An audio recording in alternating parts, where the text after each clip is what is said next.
Knave! And Childe! Hey, aren't you supposed to be in Snezhnaya recuperating? What are you still doing in Fontaine? Oh, it's you two. I didn't expect to run into you here.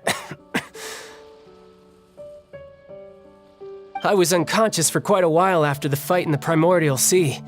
After I woke up, I realized I was being taken back to Snezhnaya, and well, I couldn't have that now, could I? Not when I've still got unfinished business here in Fontaine. So, I mustered up all my strength and made the journey back on my own.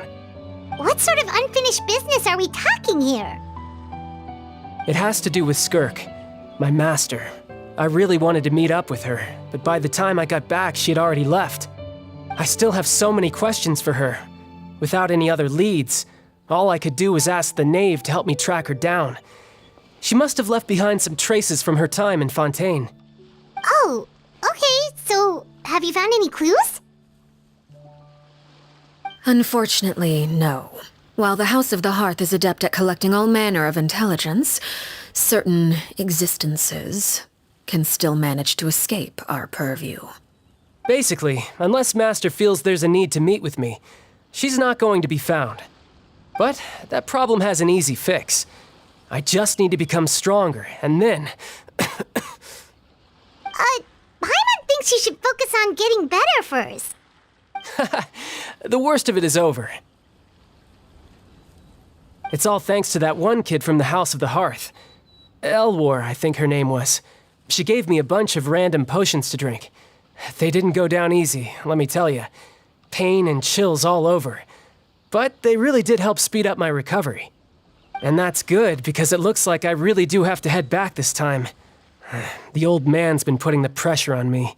He sent someone to tell me I'm needed for some sort of project. Project Stuja? Yeah, that's the one. I heard Regrator's involved too. I'm not looking forward to having to listen to all his monologuing, that's for sure. Hey, maybe you could think of a way for me to stay in Fontaine for a little longer. Helping Linny and the others brush up on their fighting skills would be far more interesting. If you and I could spar, that would be even better. I've been waiting for a chance to see you go all out. And what a sweet little daydream that is. But I also have a role to play in all this. I'll be leaving Fontaine shortly as well. Besides, considering how little they see fit to step outside the homeland, being called on to return to Snezhnaya by such illustrious dignitaries, what a great honor. Wouldn't you agree? One I could do without, I'd say. Is it just Paimon? Or does it kind of seem like they're... So, dear guests of the House of the Hearth, to what do I owe the visit?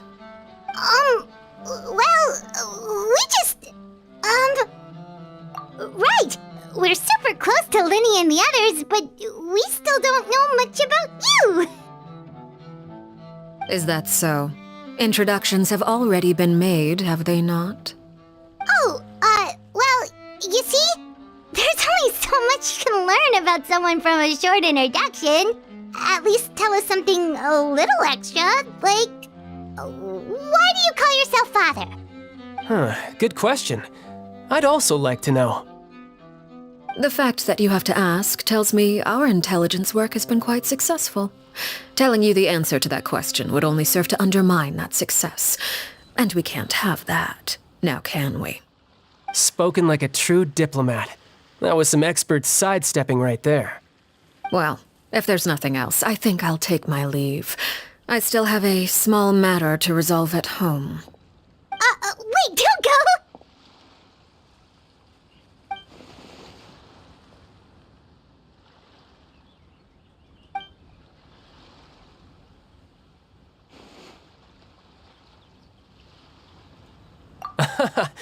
I'd also like to hear the answer to this. I've met some of the members of your organization, and they all seemed like really good kids. They actually reminded me of Tonya and Tusser. Which, by the way, if you ever betray them, I'm just letting you know, I won't let you off easy. And why would I betray them? Well, you've already betrayed the House of the Hearth once, haven't you? At least, that's what I heard.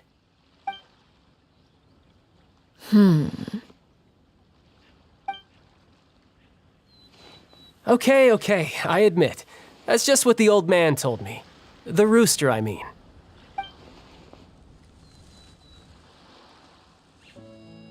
Oh, wait. Did you really do something bad to those kids? Never mind what I've done. I'm more curious as to what the mighty rooster had to say. Care to enlighten me? Well, nothing much. Just some stuff about you taking out many other members of the House of the Hearth, and even going so far to attack your own family. I see. Oh, based on your reaction, I'm guessing it's all a bunch of lies. Hardly. I don't appreciate his particular turns of phrase, but I suppose he didn't say anything untrue. Although, it would be more accurate to say that there is a certain level of prejudice involved, but I don't intend to clear that up just yet.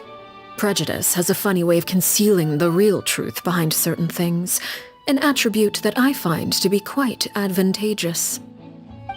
Call yourself a Fontainian, for example, and people will assume all sorts of things, when the real truth is that this is simply the land where I was raised. Huh? You're not actually from Fontaine? But then why did you try to help out with the prophecy and everything? I was trying to protect the children born in Fontaine. Claiming that I myself was a Fontainian simply made it easier to operate. People would hardly suspect a fellow Fontainian of having any ulterior motives.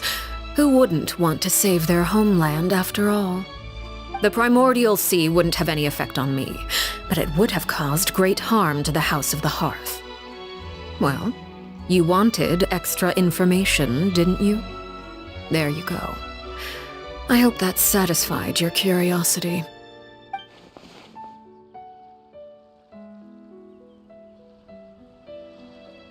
So, you stayed in Fontaine for the kids. I guess I was wrong to believe you'd betray them. Apologies. Looks like I was holding on to some prejudices myself. Good. Like I said, I like it when others have misconceptions of me. Actually, while I was recuperating at the House of the Hearth, there was something else that really caught my attention. I heard that members always resolve disputes and arguments with a friendly spar, and the loser has to back down. Seems pretty cool if you ask me. Would also give them plenty of opportunities to hone their skills. Well, that's only a recent development. In the past, such spars weren't nearly so friendly. The losing party would lose everything, including their life. They were that high stakes? Whew, at least that's not a thing anymore. Well, the current atmosphere's not half bad. I'm a bit jealous, actually. You've got so many family members around you, and you even get to live with them. Having a lot of family around means dealing with a considerable amount of bickering and scheming. Once Tonya and Tusser enter their rebellious phase, I'm sure you'll understand. Just imagine. Tusser becomes obsessed with plucking out strands from the rooster's mustache, or Tonya decides to dye her hair 42 different colors. Okay. I get the picture.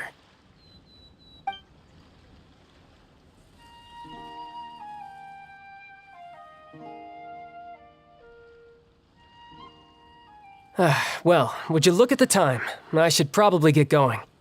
Traveler, Paimon, I'm not sure where our paths will cross next, but the next time we run into each other, we should definitely try and find some time to spar. Again, maybe this is a conversation we can have when you look less like you're gonna keel over. All right. Well, thanks for everything, Arlecchino. No thanks necessary. You also played a part in obtaining the Gnosis. I would say we can call ourselves even. I like the sound of that. Well, I'm off. See you all some other time. We should probably get going too. Do you want to head back with us? Oh? You want me to leave so soon? Oh, well, you see, I'm rather enjoying the evening breeze. If you don't mind, I think I'll stick around for a bit. I have some things to think about. Apologies for not attending to you like a proper host. Please forgive this slight. I do hope you'll have a pleasant stay. We managed to keep her distracted until nightfall. Good thing Childe was there to keep the conversation going. You don't think she suspected anything, do you? Oh, I wonder if Liddy ran into any issues. Let's hurry back and see how everything went.